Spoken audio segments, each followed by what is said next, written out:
7 स्थान शिवलिंग के बताए हैं जहां पर भूल से भी अगर कोई चंदन की उंगलियां लगा देता है। 7 स्थान ऐसे हैं जहां चंदन की मात्र उंगलियां लगा देने से ही शिव पितृलोक के पितरों को मुक्ति प्रदान करके वैकुंठ लोक का निवास दे गया। 7 स्थान।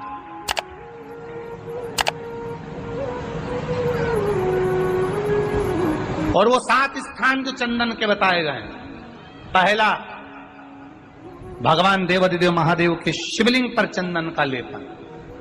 समझ लेना जरा बहुत अच्छे से। आपको लगता है स्वप्न में कोई मुर्दे दिख रहे हैं या कोई जल रहा है या कोई मर रहा है या कोई चला गया है, ऐसा भय लगता है।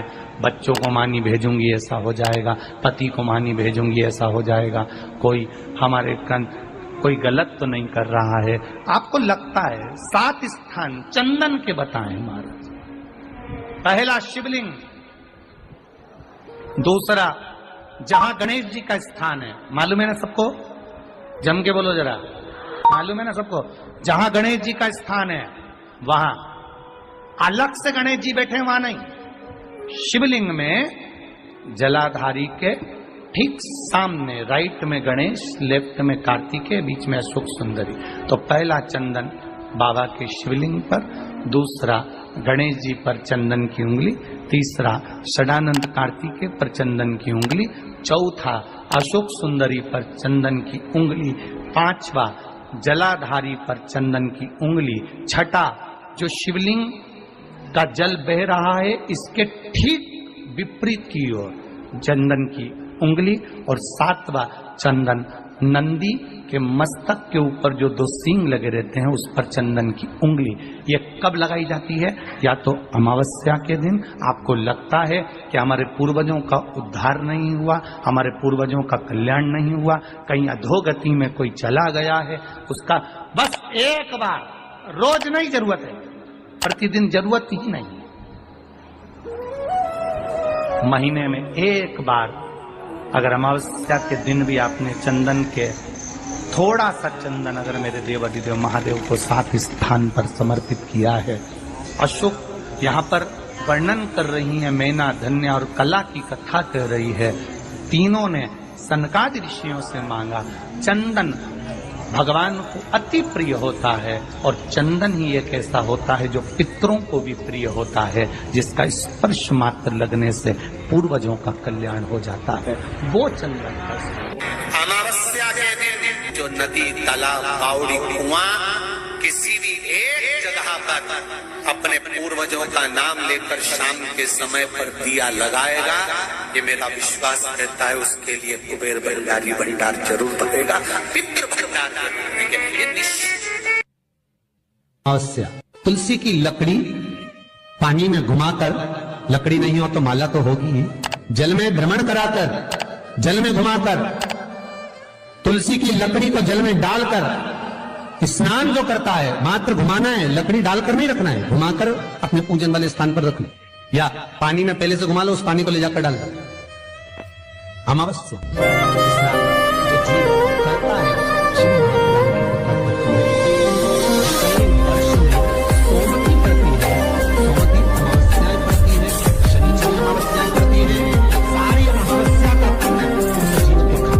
चला जाता। तो अच्छे से ध्यान रखिएगा, आप ब्राह्मण को भोजन कराएं ना कराएं, आपने धूप छोड़ी ना छोड़ी वो पता नहीं, गाय को रोटी दी ना दी, स्वान को भोजन दिया ना दिया, कौवे को भोजन दिया ना दिया, चलेगा। पर अमावस्या के दिन, उस दिन प्रदोष काल में, प्रदोष के समय पर, शाम के समय पर जाकर किसी भी नदी, तालाब, बावड़ी, कुआं, कहीं ना कहीं जो आपके पास में हो, वहां पर एक घी का दिया, बत्ती का मुंह दक्षिण की ओर कर अवश्य जला कर जाना, सारे पितृ दोष समाप्त हो जाएगा। निवेदन है, माताओं से निवेदन है, मान लो आपको कोई ब्राह्मण देवता ने कहा कि आपके यहाँ पितृ दोष है, तो आपको घबराना नहीं है कि महाराज जी मुझे क्या करना पड़ेगा, पितृ दोष है एक चावल का दाना घर में से लीजिए, हथेली पर रखिए, पानी का जो मटका होता है, हंडा होता है, पानी का जो मटका है, हंडा है, जहां पर रसोई घर में तुम पानी रखते हो, उस हंडे के पास में, मटके के पास में उस चावल के दाने को लेकर जाइए, अपने पितरों का स्मरण कर कर स्वधा स्वधा स्वधा स्वधा स्वधा 5 बार बोलकर शंकर भगवान की शिवलिंग पर, तुम्हारे घर में शिवलिंग हो तो घर में, और अगर मंदिर में शिवलिंग हो तो मंदिर में, उस चावल के दाने को चढ़ा दीजिए। कैसा भी पितृदोष होगा समाप्त हो।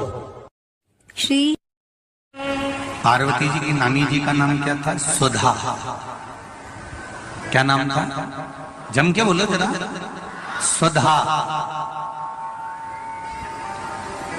और ये कोई साधारण सी नानी नहीं है पार्वती जी की, और ना ये नाम कोई साधारण सा।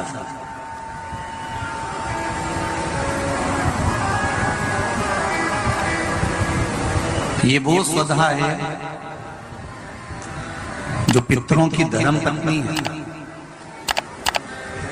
और पितरों की धर्म पत्नी है। अगर घर में, और तुम्हें लग रहा है कि मैं 1 रुपए कमा रहा हूं, 100 रुपए खर्चा हो रहा है, या फिर घर में क्लेश बना हुआ है, या घर में बीमारियां बढ़ी हुई है, तो एक काम करना प्रारंभ कर दो। शिव जी के मंदिर में एकादशी के दिन जब आप जल शंकर को चढ़ाने तो रोज ही जाते हैं, जब एकादशी का दिन रहे और शंकर जी के मंदिर में आप जल समर्पित करें, तो 3 बार मुख से स्वधा स्वधा स्वधा या स्वधा स्तोत्र का पाठ, जिसमें 12 श्लोक ब्रह्म वैवर्त पुराण के अंतर्गत प्रकृति खंड में ब्रह्मा जी द्वारा स्वधा स्तोत्र के पाठ का महत्व होता है। कोई कहे कि सियोर वाले महाराज ने ये स्वधा स्वधा स्वधा मंत्र कहां से दिया, तो आप उसको बता देना। ब्रह्म वैवर्त पुराण के प्रकृति खंड में से ब्रह्मा जी ने इस स्वधा स्तोत्र पाठ को प्रकट करा था, और स्वधा के मूल मंत्र का स्मरण करा। इसमें 12 श्लोक हैं स्वधा स्तोत्र में।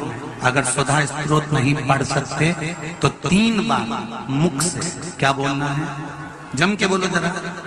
स्वधा स्वधा स्वधा।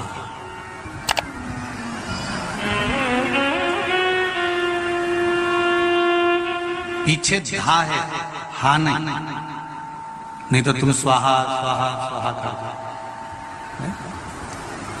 पीछे क्या है? धा, धनुष बल। फिर से एक बार बोलिए, 3 बार। स्वधा स्वधा स्वधा। और एक बात और ध्यान दीजिएगा,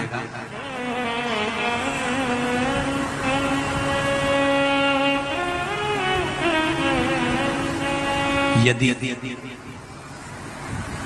कोई बुद्धि से विकलांग, विवेक काम नहीं कर रहा,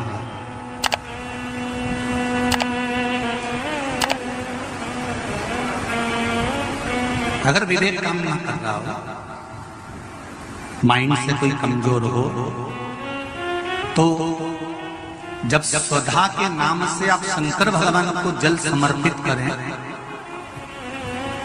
स्वधा स्वधा कहकर उस जल को समर्पित करें, तो पितरों का स्मरण कर कर वही स्वधा को समर्पित किया गया जल, जिसको विवेक की तकलीफ होती है, बुद्धि की तकलीफ होती है, अपने पितरों का, अपने पूर्वजों का स्मरण कर कर उस जल को उस विवेकहीन व्यक्ति के दोनों भुकुटियों के पास में लगा देना चाहिए। थोड़ा सा एकादशी के दिन अगर जल चढ़ाने जाओ तो 3 बार मुख से बोलिएगा। फिर से बोलो एक बार।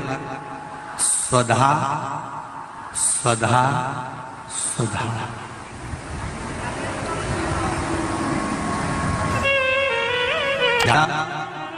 पितृदोष हो, ज्यादा तकलीफ चल रही हो, बहुत ज्यादा कष्ट में हो, तो शिव मंदिर में बैठकर या घर के मटका परिंदा या पूजन वाली जगह पर बैठकर 12 श्लोक का सुधा स्तोत्र का पाठ भी कर सकते। ये पार्वती जी की नानी जी सुधा।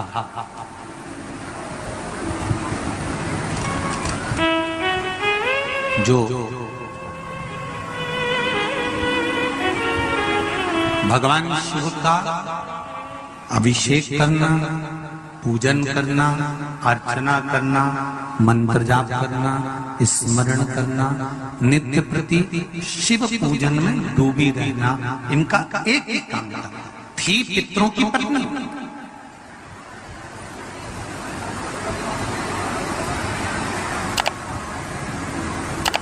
हैं पितरों की पत्नी,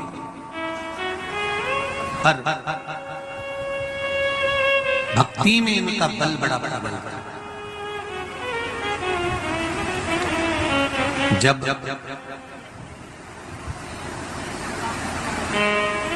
मैनावती के गर्भ से गंगा मैया का जब प्रागट्य हुआ था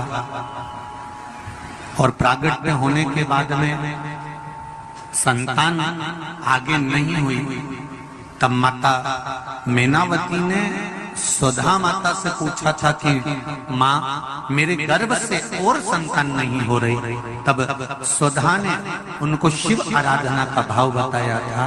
तब मैनावती के गर्भ से पुत्र हुआ था जिसका नाम मैनाक पर्वत हुआ था। मैनाक पर्वत के होने के बाद फिर मैनावती के गर्भ से एक बेटी का जन्म हुआ था जिसका नाम माता पार्वती थी।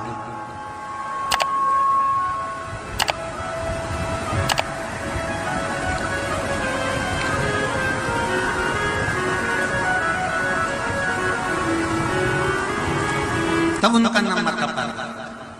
और माता पार्वती की तब साधना का बल इतना प्रबल था, इतना बल प्रबल था। माता पार्वती जी ने अपनी नानी से जो सीखा था, सुधा माता से जो सीखा था, शिव आराधना का जो भाव माता पार्वती सीख कर बैठी थी, वो माता पार्वती जी ने शंकर की इतनी आराधना करी, इतनी आराधना करी कि देवाधिदेव महादेव के साथ में माता पार्वती जी का मंगल विवाह हुआ। ये सुधा से सीखा था। हमारे घर के बच्चों को कोई दूसरा सिखाने वाला नहीं मिलेगा। हमारे घर के बच्चों को हमें सिखाना पड़ेगा। सारी दुनिया की गतिविधि तुम्हारे बच्चों को दुनिया सिखा देगी,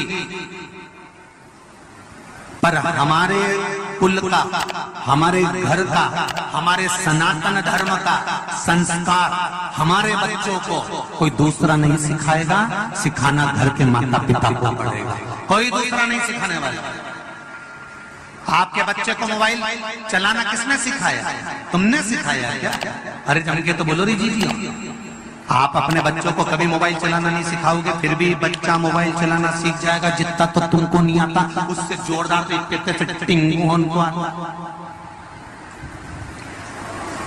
उसको किसी ने सिखाया? जम के बोलो जरा। नहीं, अपने आप सीख गया। क्योंकि आज की जो जनरेशन है, आज के जो बच्चे हैं, इनको कुछ सिखाने की जरूरत नहीं होती। आज के बच्चे अपने आप टीवी देख देख के, जो माताएं दिन भर डॉक्टर कह देता बेड रेस्ट करो, और बेड रेस्ट मतलब पलंग पे पड़ी रहो, दिन भर नाटक देखती रहो, तो नाटक देखते देखते देखते देखते देखते देखते वो अंदर से जो देख रहा। श्री शिवाय नमस्तुभ्यम, हर हर महादेव। दोस्तों, जैसे कि गुरुजी ने अमावस्या के दिन का उपाय बताया है, इतने उपाय में से जो भी उपाय आपको सरल लगे, करने में जो भी आपको सही लगे, उस उपाय को आप लोग जरूर करिएगा।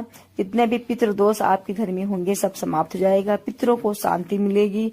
अमावस्या का दिन जो होता है ये पितरों का होता है।